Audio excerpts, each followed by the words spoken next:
en la mesa de análisis político de este martes, que es 7 de noviembre del año 2017.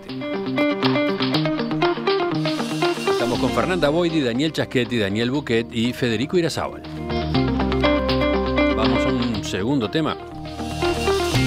El último informe de la Corporación Latino Barómetro marcó un nuevo declive del apoyo a la democracia en América Latina, por quinto año consecutivo. La mayor caída de este año la protagoniza México. Allí, la democracia había alcanzado un máximo de apoyo del 59% en el año 2005.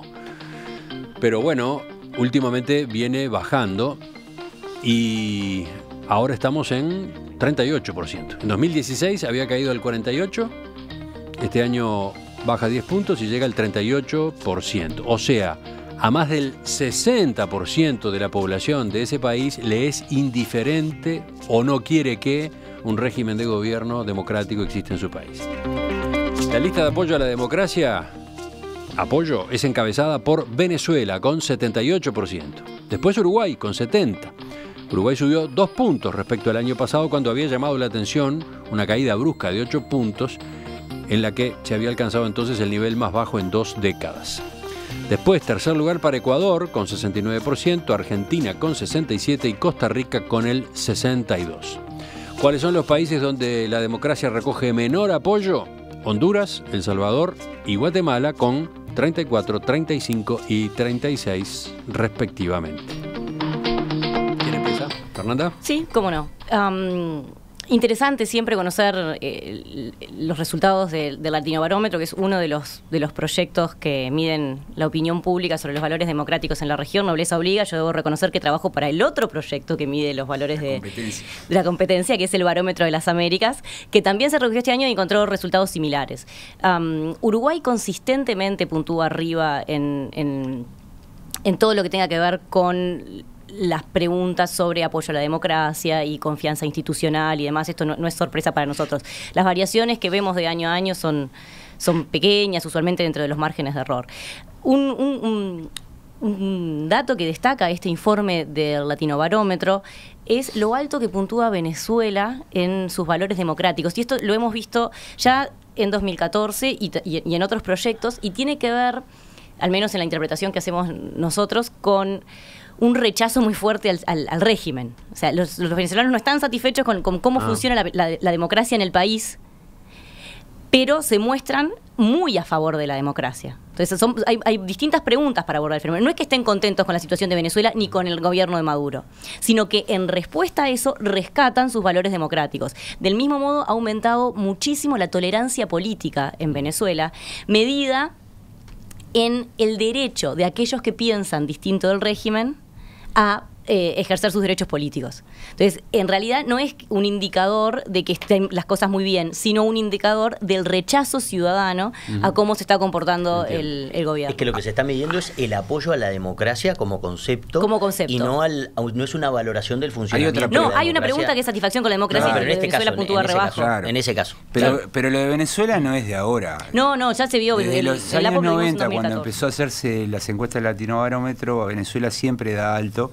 Y eso lo que muestra es que no hay dudas que el pueblo venezolano es un pueblo demócrata. Sí, pero había caído mucho, 2006, 2007, 2008 se había ido a pique todos esos valores. Y ahora, post Maduro, otra vez se dispararon. Sí, acá hay una cuestión interesante, porque la oposición en Venezuela niega el carácter democrático del gobierno, pero el gobierno y sus partidarios lo reivindican, con una peculiaridad que básicamente es la democracia electoral, ¿no? La democracia de mayorías, que estuvo suspendida en Venezuela durante 2 años prácticamente, pero que bueno, justo se acaban de hacer unas elecciones. Entonces, no es nada sorprendente, porque obviamente los opositores reivindican la democracia, de hecho reivindican la democracia que ellos creen que no existe en Venezuela, pero los oficialistas también la reivindican, y entonces si vos vas a ir a la opinión pública a preguntarle sobre la democracia, todos opinan bien sobre la democracia, ¿no? Tal vez allí falte profundidad, claro. Bueno, pero vos preguntás sobre cómo funciona. Pero la satisfacción con la democracia en Venezuela cae del 24 al 13%. Sí, está claro. Lo que yo... digo es que tal vez debería... difícil, además, por eso, tal vez deberíamos profundizar en porque hay otras preguntas que es ¿con qué asocia la democracia? ¿No? Justamente yo diría que hay dos versiones que en las democracias modernas son complementarias o componentes de la democracia, ¿no? La democracia vertical, la democracia mayoritaria, la electoral, digamos, y la de distribución, dispersión del poder, contralores mutuos entre los poderes, etcétera. Y posiblemente allí es donde encontremos que hay gente que defiende, bueno, ni hablar de los que creen que la democracia es justicia social, claro, directamente. Entonces vos vas a tener poblaciones democráticas, pero divididas internamente en cuanto a cuáles son los atributos que ellos valoran de la democracia. Sabés que en el curso que yo doy en la licenciatura de Ciencia Política, donde enseñamos democracia... Pasó el chivo. En la primera clase le pido a los estudiantes que me escriban en un papelito ¿qué es democracia? Una palabra que asocien con democracia, ¿no? Y luego lo vamos escribiendo en el pizarrón. Yo luego le saco una foto y lo subo a Instagram o a alguna red, o sea, eso se puede chequear. Y es increíble la dispersión, ¿no?, que tenemos. O sea, la gente cuando piensa en democracia piensa en muchísimas cosas, que van desde valores extremadamente abstractos a cosas extremadamente concretas. No obstante, me parece que el valor que tienen estas series es el hecho de que nos permite comparar a través del tiempo. O sea, la gente tiene muchas cosas en la cabeza cuando piensa en democracia hoy, pero también las tenía en 1995. Por tanto, ese problema se anula porque está presente en todas las mediciones. Y si vos tenés que el valor de la democracia cayó 10 puntos en Uruguay en los 10 puntos, creo que fue entre el 2015 y el 2016, es que ahí algo pasó. Ahora se recuperó 2 puntos y bueno, en realidad me parece que es función de nosotros, de los cientistas sociales, tratar de entender por qué se generan esas variaciones. Tal vez tengan que ver con, por ejemplo, la situación económica, ¿no? Esas caídas en América Latina se coinciden con el fin de un ciclo de expansión económica y el inicio de dificultades severas en una serie de países. Bueno, tal vez tenga ese vínculo. Bueno, es algo en lo que se está trabajando, se está intentando explicar a partir de otras variables normalmente exógenas a la política. Sí. Hay una frase muy interesante del informe que dice: lo que hoy es el promedio, en cuanto a lo que es valoración de la democracia, lo que hoy es el promedio antes era el mínimo. Lo normal ahora es el mínimo de antes. Es decir que entienda como entienda la gente la democracia, lo que está percibiendo es que ya no es lo que era antes o no está tan buena como era antes. Hay dos cosas respecto a eso. Daniel mencionaba el caso de Uruguay, hago un poco ahí un recuento. La valoración más alta de la democracia la tuvimos en el año 97, ¿no? Que fue 86%. Sí, es alto, de los más altos del mundo, ¿no? 86%. Después bajó 81, 83, 79, etcétera. Volvimos a estar en 81 en el año 2009 y ahora estamos, después de la caída a 68 en el 2016, ahora estamos en 70%. Tratando de entender qué es lo que la gente piensa cuando piensa en democracia, en la APOP hicimos el experimento de preguntarle a la gente en el 2006, creo que fue, ¿y qué es la democracia para usted? Y anotábamos hasta 3 o 4 respuestas. Y fue dificilísimo porque incluso los encuestados más educados, todos te quedaban mirando con cara de ¿por qué me estás sometiendo a este dolor de tener que... O sea, es realmente muy difícil. Logramos, hicieron informes con un mapeo, que algunas cosas tenían más que ver con democracias electorales básicas, lo que había descrito Daniel. También es verdad que si bien el concepto de democracia más o menos en abstracto, es decir, bueno, si siempre preguntas igual, debería mantenerse. Hay algo que ha sucedido, es que a medida que las democracias de la región se han consolidado o han ido avanzando hacia mayores niveles de calidad, medida por el modo en que se los mida, las personas empiezan a tener más expectativas respecto a esa democracia. Y se da lo que Luis Eduardo González y Diego Achart llamaron en un informe sobre la democracia en la región, justamente focalizado en Centroamérica, la paradoja de la democracia centroamericana. Hoy hay más democracia que antes, medida por los indicadores objetivos, pero la gente está menos satisfecha con esa democracia, entre otras cosas porque cada vez se espera más del sistema. Probablemente se hayan agregado otras cuestiones, como señalaba Daniel también hoy, de deterioro económico, aumento de la violencia, aumento de la corrupción, que para algunos hacen al funcionamiento de a ver, ojo. El Latinobarómetro, desde sus inicios, difunde 2 indicadores. Aquí luego fue complementando esto. El apoyo a la democracia, que es abstracto, es si la gente cree que la mejor forma de gobierno es la democracia, es un indicador bastante estable, aunque ha caído gradualmente, es un indicador muy estable que no depende mucho de las coyunturas. En cambio, la satisfacción con la democracia, que naturalmente se le pregunta a la gente si está satisfecha con cómo funciona en su país, bueno, este es mucho más sensible a los ciclos económicos y está clarísimo, digamos, el aumento que tuvo la satisfacción con la democracia hacia el 2010, por decir algo, o sea, todo el boom de las commodities, que impactó positivamente en las economías de la región, y la caída que desde entonces, un poco después, se empieza a percibir. Ahora, hay un asunto que justamente la POP había detectado ya hace un par de ediciones atrás, y es que no es la economía, pero sí la seguridad, el problema que afecta la valoración abstracta de la democracia. Porque, ¿qué ocurre? Mucha gente empieza a pensar en muchos países de la región que para reprimir el delito, la violencia que se nos viene, los narcos, no digo tanto en Uruguay, ¿no? Pero en Uruguay también pasó, bueno, hay gente que dice, che, si hay mucha democracia, hay muchas garantías, la policía tiene que tratar bien a los delincuentes, no los puede perseguir, no los puede hacer confesar, capaz que un poco menos de democracia nos otorga un poco más de seguridad. Y yo creo que esta, como tensión ideológica, es la más seria que se está viviendo, no solo en América Latina, por cierto, sino en todo el mundo. El Latinobarómetro mide un indicador que es el apoyo al orden sobre la democracia y el apoyo a la libertad versus el orden, ¿no? Y en el año anterior había crecido, es decir, había crecido en el 2016 el apoyo de la libertad a favor de o en detrimento del orden, y había caído el apoyo al orden sobre la democracia. O sea que evidentemente hay un deseo o hay una manifestación de deseo de la ciudadanía de mayor apertura, de mayor libertad, de mayor democracia, en un contexto que cada vez es más violento, ¿no?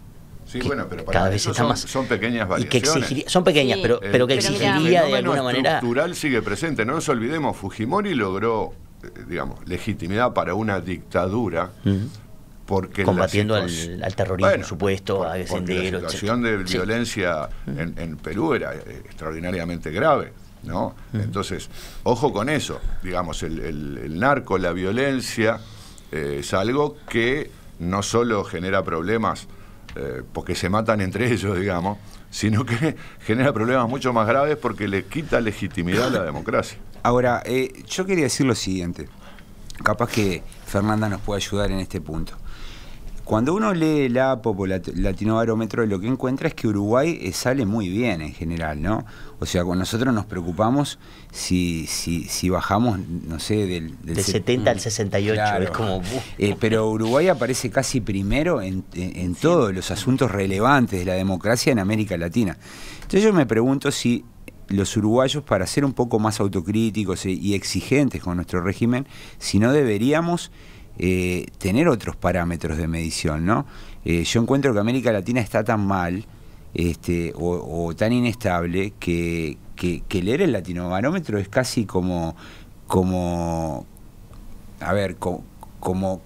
mirarnos en un espejo y vernos demasiado lindos, cuando en realidad ese espejo puede estar también generando una distorsión por el hecho de que los otros países están muy mal. Entonces, tal vez necesitemos mediciones que nos coloquen frente a frente con otros países europeos, de mayor calidad institucional, y que nos muestren, por ejemplo, el índice de The Economist, donde Uruguay aparece en el puesto 19 y en algunas dimensiones está lejísimo, pero lejísimo de los que encabezan la tabla, y es sobre lo que deberíamos trabajar y poner la lupa, ¿no? Sí, es fácil ser pez grande en estanque chico.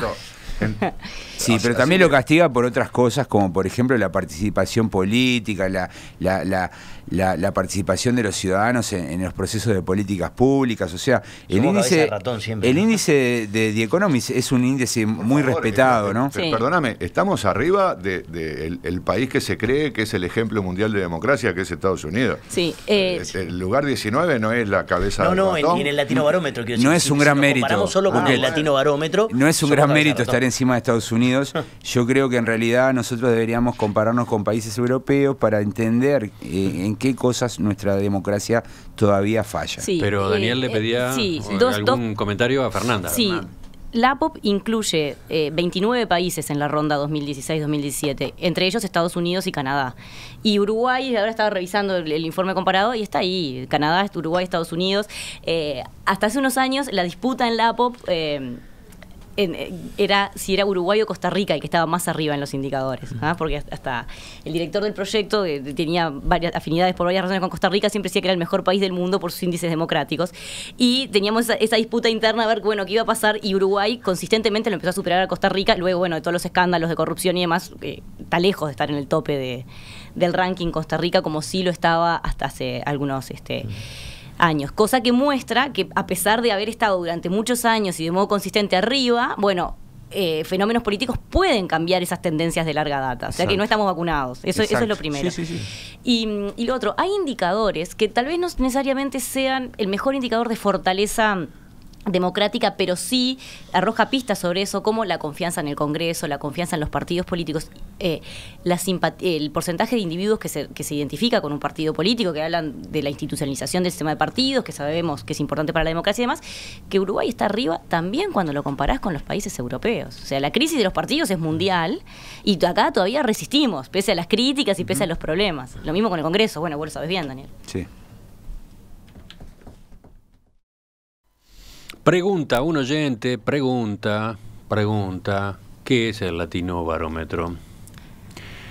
Quiere saber exactamente cómo se financia, qué importancia tiene entonces esta institución.